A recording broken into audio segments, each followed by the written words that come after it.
एवं chairman prevention committee माननीय deputy commissioner साहब, मैं प्रोफेसर रिटायर्ड निहाल सिंह यादव और इसी प्रिवेंशन कमेटी का सदस्य भी हूँ। मैं आपके सामने बड़े दुख से कुछ बातें कहना चाहता हूँ। डीसी साहब सुनिए, ये हमारा दुर्भाग्य था। डीसी साहब प्लीज गौर फरमाएं, हमारा दुर्भाग्य था कि जब रेवाड़ी में एक मानवता को शर्मसार करने वाली और संवेदनहीनता की घटना हुई, उस समय मैं फिर रिपीट कर रहा हूं, हमारा दुर्भाग्य था। आप ट्रेनिंग पर थे। मेरा छोटा भाई भी बहुत औरों के साथ विराट हॉस्पिटल में दाखिल था। एक विराट हॉस्पिटल और स्वास्थ्य विभाग के मिली जुली और उनकी लापरवाही कहो या उनकी क्रिमिनल कॉन्स्पिरेसी कहो, एक दुखद घटना हुई जो पूरे हिंदुस्तान में नहीं हुई। गैस कई जगह खत्म हुई है। यहाँ गैस थी, ऑक्सीजन सुबह से हम चिल्ला रहे थे, ऐसा नहीं था। हमें हॉस्पिटल में विराट हॉस्पिटल वाले धीरे धीरे गैस चला रहे थे, हमारे पेशेंट तड़प रहे थे।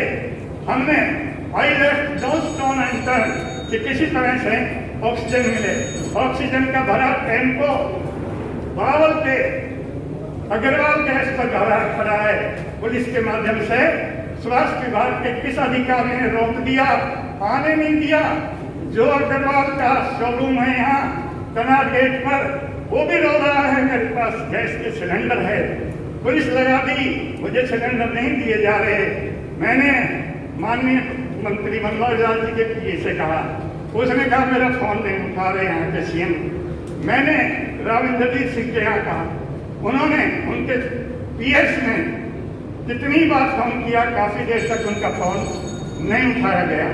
मैंने तंग आकर अपने पारिवारिक मित्र और मेरे बहुत ही नजदीकी एक रिटायर्ड एफसीआर लेवल के ऑफिसर से चंडीगढ़ बात की। उन्होंने फोन किया, काफी देर तक उनका फोन पिकअप नहीं किया। पता लगा कि यहाँ के जो इंचार्ज थे वो वीडियो कॉन्फ्रेंसिंग से किसी और की ड्यूटी नहीं लगाई गई थी। विराट हॉस्पिटल एक जब मेरे भाई 14 तारीख को दाखिल हुआ और पेशेंट हुए, 10-20 की कैपेसिटी थी। जिस तरह भेड़ और बकरियों को भर करके कोई इंतजाम नहीं, बड़े जुगाड़ सा करके गैस दे रहे। हम उनसे कह रहे भाई कुछ इंतजाम करो, कोई इंतजाम नहीं हो रहा था। 21 तारीख को सुबह एकदम कहा कि तुम रेमडेसिविर लेके आओ। 6 रेमडेसिविर लिख दिए। हमने कंटेक्ट किया सीएमओ साहब से, उन्होंने कहा कि आपको मैं करवा दूंगा, मिल लो, 2 इंजेक्शन दूंगा।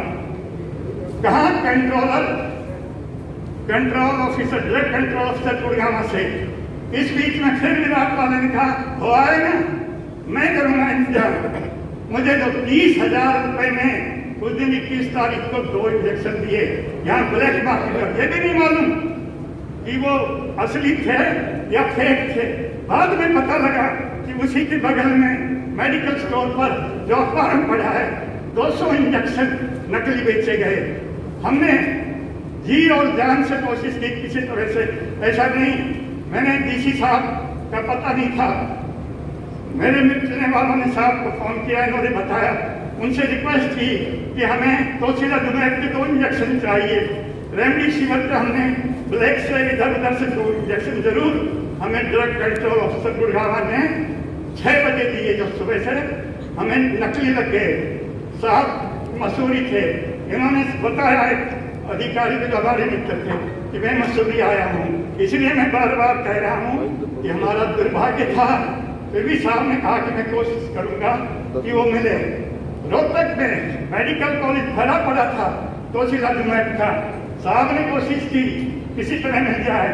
22 तारीख को मैं और हमारे मित्र सुखराली के सरपंच नरेश सरावत के लिए 2 इंजेक्शन दुष्यंत चौटाला दिन दिलवाए। और यहाँ ये बता दिया था कि कोई इंजेक्शन अवेलेबल नहीं है। जितनी ब्लैक मार्केटिंग हुई और हद तो यह होगी कि वो गैस वाला रो रहा है, कहता कि मुझे गैस देने दो। सीएमओ साहब थे या कोई और अधिकारी थे, उनसे जो चंडीगढ़ से हमारे साहब ने कहा तो उन्होंने कहा कि मैं तो इस विराट हॉस्पिटल पर छापा डालूंगा, ये ब्लैक करते हैं, कर रहे होंगे। उन्होंने कहा भाई हमारे पेशेंट जो 5-7 हैं, अरे उनको वैसे सिलेंडर दिलवा दो, कुछ नहीं दिया गया। जब गैस खत्म हो गई उससे आधा घंटा पहले विराट हॉस्पिटल के मालिक ने कहा मुझे गैस नहीं दे रहा, हमें नहीं पता कौन नहीं दे रहा, सीएमओ, और आप अपने पेशेंट को ले जाओ। कहाँ ले जाए ऐसे वक्त? उस समय भी लास्ट रिक्वेस्ट करी थी हमारे धर्मपत सिंह रिटायर्ड FCR साहब ने SP यादव साहब से, जो उनके बड़े मित्र थे, कौन दूसरे को पकड़ा दिया, कहता कोई बैठ नहीं, पता नहीं गैस की ब्लैक हो रही थी, रेमडेसिविर की ब्लैक हो रही थी, तुषाराजुमेब की हो रही थी। और मैं इस ग्रीवेंसेस कमेटी का मेंबर बहुत साल से हूँ, पर्सनली भाई लक्ष्मण सिंह जानते हैं, ओम प्रकाश जी मंत्री जानते, रविंद्रजीत सिंह, सारे बैठे भाई ठेकेदार साहब, मतलब हर कोशिश कर ली, लेकिन कहीं से कोई नहीं मिला। मानवता को शर्मसार करने वाली घटना हुई। गैस है रेवाड़ी में, हिंदुस्तान में कहीं नहीं होगी। गैस होते हुए पेशेंट यहाँ पर मार दिए गए, इससे बड़ा कोई किलिंग नहीं हो सकती। जो एक विलिंग किलिंग होती है जिसमें सजा 302 के तहत हो। हमने रिक्वेस्ट की, मेरे घर में और 2-3 बीमार पड़ गए, उनको संभालने में लग गए। मैंने रिप्रेजेंटेशन किसी साहब को केवल ये भेजा, हम ये चाहते हैं कि इसकी इंक्वायरी हो, और इस इंक्वायरी में उस दिन क्या हुआ, 4 पेशेंट डिक्लेयर कर दिए। मेरे घर पे तो मेरा बेटा था, वकील है हाई कोर्ट में, वो कहता है मेरे सामने छाता इस तरफ रहे हैं, 5 मिनट तरफा, गर्दन गिर दी, आंख निकल आई, डेड हो गया। हॉस्पिटल वालों ने अपनी डेथ छिपाने के लिए उसको वेंटिलेटर पर डाल दिया, औरों को डाला। मुझे सबके साथ बहुत ही संवेदना है, ये नहीं कि मेरा भाई है छोटी उम्र का, तो ये खेल खेला, 27 को कहते डेड हो गया। तो मेरी रिक्वेस्ट है डीसी साहब से कि हमें आज तक इस इंक्वायरी में नहीं बुलाया गया, हमें शामिल भी किया जाए, और जो भी रिपोर्ट हो, कोई बात कैसी भी है, हमें उसकी कॉपी उपलब्ध की जा सके ताकि हम आगे हो सके। Thank you very much. जो तकलीफ है, जो आपने बयान किए हैं, ये हमने भी अखबार में पढ़ा था, और भी कई तरह की इस प्रकार की शिकायतें सुनने में आई है कि कुछ अस्पताल वालों ने, कुछ डॉक्टरों ने मानवता को शर्मसार करने में कमी नहीं छोड़ी। तो इस केस में तो मैं यही चाहूँगा कि डीसी साहब एक बहुत उच्च स्तरीय जांच किसी सीनियर अधिकारी से, और उसमें जो विक्टिमाइज हुए हैं उनको उनकी जांच में शामिल करो। विशाल सिंह